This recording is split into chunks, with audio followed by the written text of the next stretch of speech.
Thank you all so much for being here. Just wanted to gather to address some of the incidents from this past weekend in downtown. Am I not on? Okay, sí. Okay, gracias. Okay, start over. Thank you.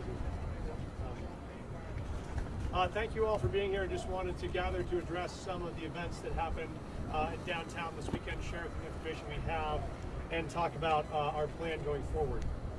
Obviously, we are heartbroken for the victims of the stabbings this past weekend. And we know this is an isolated, exceedingly rare incident, and the suspect is now in custody. We are grateful for the incredible police work done by our District 6 team and our police department. They were on site immediately at the event Sunday night. They actually were there before there was even a 911 call to make sure and respond and bring that suspect into custody. Chief can share more. We know he is a white male who was born in Colorado with a history of criminal involvement and was last released from jail in November.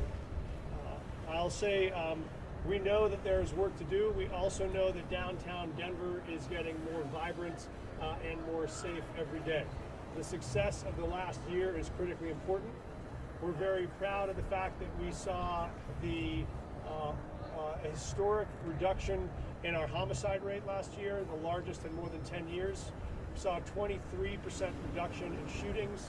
We've seen here in downtown 55% decline in drug-related offenses, and so we see that all of those are heading in the right direction. And yet we also know that no amount of crime is acceptable, and we will keep pushing to make improvements every day. We also know that the safest city is an activated city. And so we're proud not just of the reductions in crime, but we're proud of the increase in the activations and presence here in downtown. We've seen increased revenue from these blocks of the 16th Street Mall that are open. Many of these retailers are up almost 35%. We've seen 3 times more leasing requests for folks who want to rent office space on these blocks, 3 times more interest in the last several months than in the last 3 years. So we know that there is every day more and more activity, more and more momentum, and more excitement. We are on the precipice of making the largest investment in downtown in the city's history, what will be perhaps the largest investment per capita of any downtown in the country, because we know more people on the streets that are living, that are working, that are playing, are always better for the city center. I think we have not seen random acts of violence like this in our city center for as long as we can remember. And so that means we are both heartbroken for the folks who are suffering, and we also are deeply committed to the public knowing that this individual has been detained, is in custody. We will pursue all possible charges against him, and that these random acts of violence are not typical and are not something we should expect ongoing here in downtown. I will also say that we know that even while we see that the indicators are going in the right direction, we will do more. Chief's going to talk more about this, but we will commit to increasing the number of police patrols and police presence here in downtown in the weeks and months ahead, making sure that the lived experience of the city every day matches what we know the data shows, which is a city growing safer and more vibrant all the time. We wanted to share that information with you just so you know how deeply committed we are to making this Denver's living room and a place where everybody still knows that they can gather to eat and drink and come to games and see shows and spend time with their family, because this is your living room. I want to give it over to Chief Thomas to tell a little bit more information about the incident and any of the information relating to arrest and custody, and then we're happy to take questions if folks have them, and thank you so much for being here. Thank you, Mayor. I want to begin by again offering our condolences for the family and loved ones for those that were affected by this violent crime. And also I want to take the time to acknowledge all of our officers, all of our safety and security partners who really jumped in immediately and helped to bring this person to justice and into custody. So I'll go over kind of a timeline of the events as they occurred. As we know now, there was the original incident occurred at about 5:10 Saturday evening. We did not know of that event because the victim in that event transported themselves to Denver Health Medical, and so we were not aware of that event until about 20 minutes after 6 o'clock. The first event that we were aware of occurred at about 5:20, and that was the female victim who ultimately was deceased. They received a knife wound to the throat by an undescribed individual. We responded. We began investigating that incident. We did have some very vague descriptions that were put out. There were resources that were drawn from throughout District 6 that were deployed looking for that suspect and managing the scene. About 30 minutes later, so at about 5:54, we had a third incident that was reported at 16th and Lawrence. Another individual that had been stabbed in the arm and in the torso. That individual was transported to the hospital where he was placed in critical care, sedated, so we were not able to get much from him. But then soon after 6:20 is when we were notified of the original victim who was attacked at 16th and Tremont, slashed in the face. And it was at that time that we really started to identify that we were likely talking about the very same suspect. We had some details on what that individual looked like. That is when we began to draw additional resources from across the city into downtown Denver to look for this individual. Those resources maintained a presence throughout the evening on Saturday and into the day on Sunday. Unfortunately, as you all know, at about 8 o'clock on Sunday evening, as officers were in the area looking for this subject, they saw an individual running with a knife in hand. They were able to quickly take him into custody. This occurred at 16th and Winecoop. He was taken into custody, and immediately after he was taken into custody, we identified that he had just stabbed somebody right there at that vicinity. That person was transported to the hospital where, again, they ultimately expired. So we have continued that safety presence in this area. We will continue that, as the mayor alluded to. We'll continue that presence for the foreseeable future. What that looks like is obviously officers that are assigned to District 6 and assigned posts on the mall, in and around the mall, both foot patrols, bicycle patrols, motorcycles, and vehicles.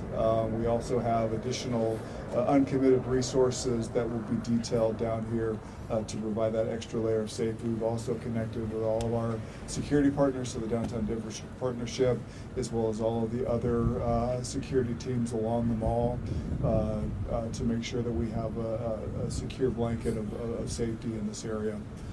So with that, I think I can open it up for any questions anyone has.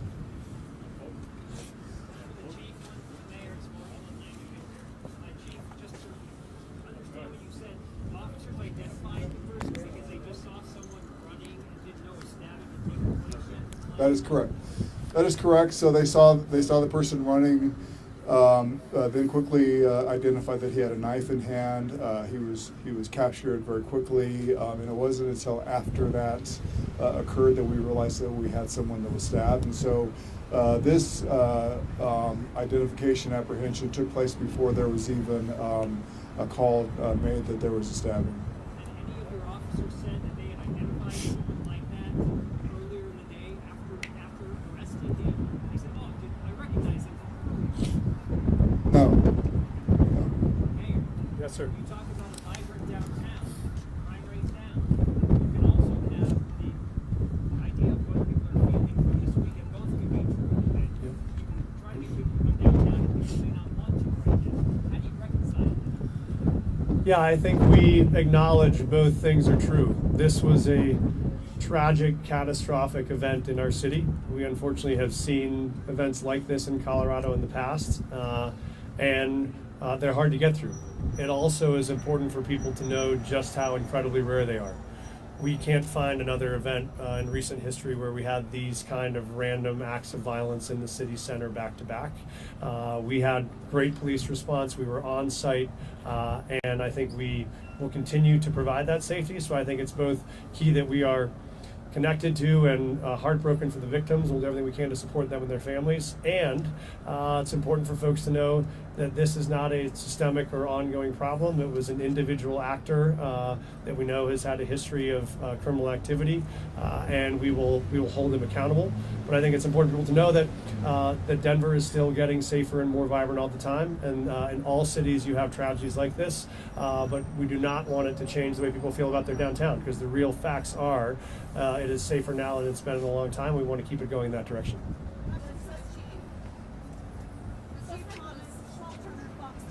Yes. What can you tell us about the suspect's background and criminal record, and are there any opportunities that this guy may have been picked up before?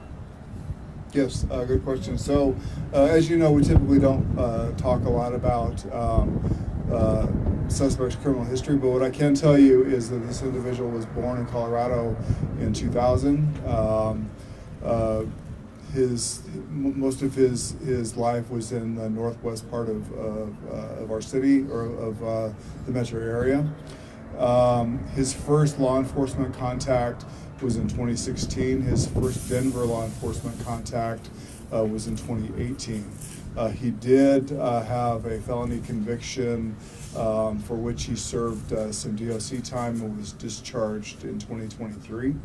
In January of 2024, DPD officers did pick him up, and he was placed in detox, where he committed an offense against a staffer there, was transferred over into DDC custody, and it was not released until November. He was released in November. It was on a PR bond. Has he been out too often in our city? No, because I am not aware of the fact that he was released on a PR bond. He served 11 months, and so I think that he was released. There was no conditions of his release. Can you describe the night? I read in the affidavit it's described as a large knife, but do you know anything else about that? Yeah, I think it's a large butcher-style knife. And then, do we know anything about the suspect's mental health history? Yeah, I saw you at the parade, you fucking coward bear. Fucking, this is your fault! Crime-loving Democrats are burning this city down! That fucking asshole you think you are not. The city's burning! People are being victims! I'm sorry, Colette, can you repeat the question?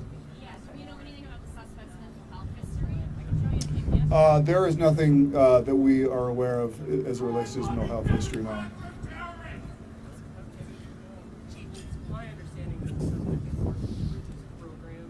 Does the police department know where he's been since he was released from jail? No, we don't. We've had no contact with him since his release in November. And when we spoke last night, you expressed concern that this guy was still out there. Yes. You guys had located him. Do you know where he was? We do not. You know, as you know, there was a number of camera views that we were able to look at, and so we did see him throughout the downtown area on Saturday. We do not know where he went from Saturday into Sunday. We do not know where he came from when he approached that final victim. Is it safe to say he was on my radar? No, I actually don't think it's safe to say that he is on our radar. He certainly has had law enforcement contacts in the metro area, but not someone that has a violent history, not someone that we would have been watchful for, certainly. What comes next? So what comes next is certainly, as we talked about, we will continue that additional presence in the downtown area, and I would just, again, offer a caution to folks that are downtown, folks that still may be concerned about coming downtown for events. That I do believe that it is safe down here. I think the numbers speak for themselves as to the work that's been done down here to create such a safe environment down here. Certainly, I think it's always best to be accompanied when you're downtown and to be aware of your surroundings. So I think that's always a good practice, but I do think that this is a safe place to be. So this incident probably will set the city back in terms of the perception of safety downtown?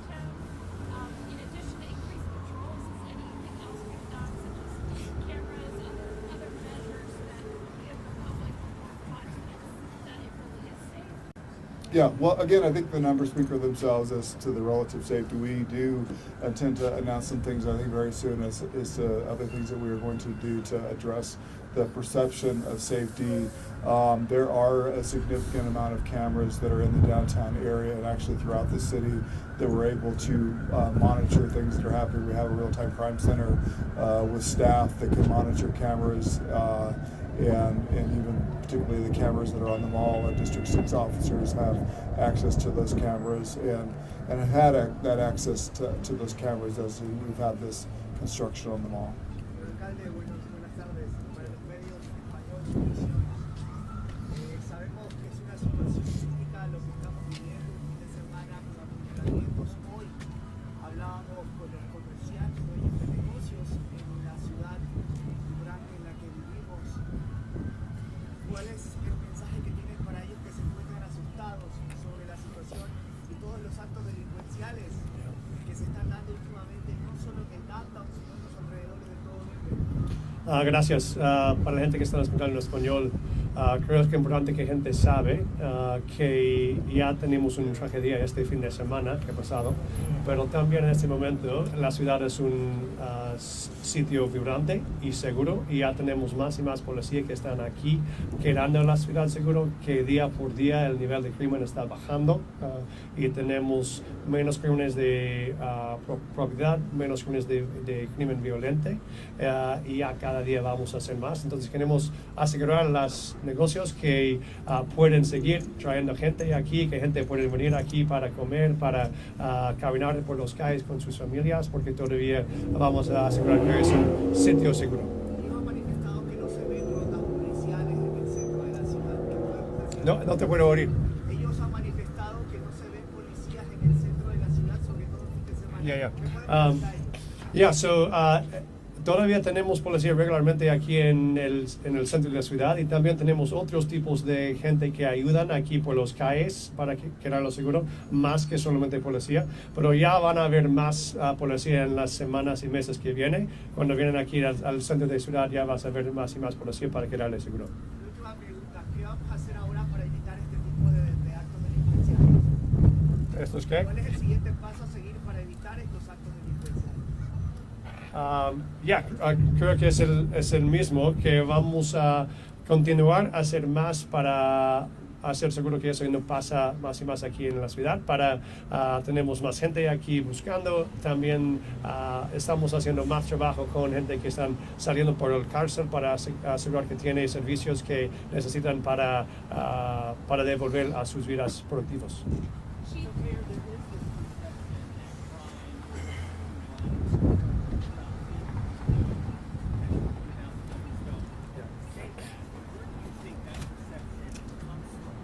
Yeah, I think there is a question of the difference between perception and reality, and that is part of what we have to address. I have folks who say, I don't like to come downtown, I don't feel safe. And I say, really, when did you come downtown last? And they say, 2021. I say, okay, well, it is a very different downtown than what you saw 3 years ago. And so part of our obligation is both to deliver the results that actually drop the levels of crime, which is what we're doing with some of the historic decreases we've seen in the last year, and to address that perception. We need people to have the chance to come and visit and experience downtown again and see how different it is. That's why, for us, things like the reopening of the 16th Street this year is such an important opportunity, because if folks came down post-COVID and still felt like it was under construction, hard to access, those also can be deterrents. We know the more active the city is, the safer it is, and so when you do have fences up, you do have construction running, you did have COVID, fewer and fewer folks at work downtown, those are all contributors. But now, as we've started to reverse those trends with more activated streets, more businesses open, more parts of the mall open, crime down, we think these are the moments where now when folks come down to an Avs game or a Nuggets game, when they walk this spot, they will see that it is a whole different location than it was 2 or 3 or 4 years ago. We will keep working every day to make it better.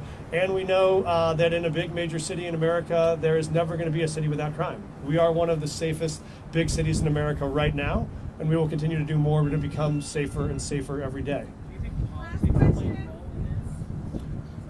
I'd say our friend who just visited probably indicates that there is certainly a political agenda to folks who want to politicize what we know is a fundamental public safety commitment. I think all of us believe we have a shared commitment to wanting the city to be safe. This is why we're making historic expansions of our police force, both last year and this year, in a city where we reduced the number of, in a year we've reduced the number of city employees totally for the first time in about 15 years. We're still expanding our officer corps, we're expanding our 911 call takers, and so we are unequivocal in our commitment to expanding public safety in the city. We know we'll face challenges, we know we'll face setbacks, we will never stop in our commitment to make the city safer, and that's what today represents. Thank you all so much for being here and for braving the cold.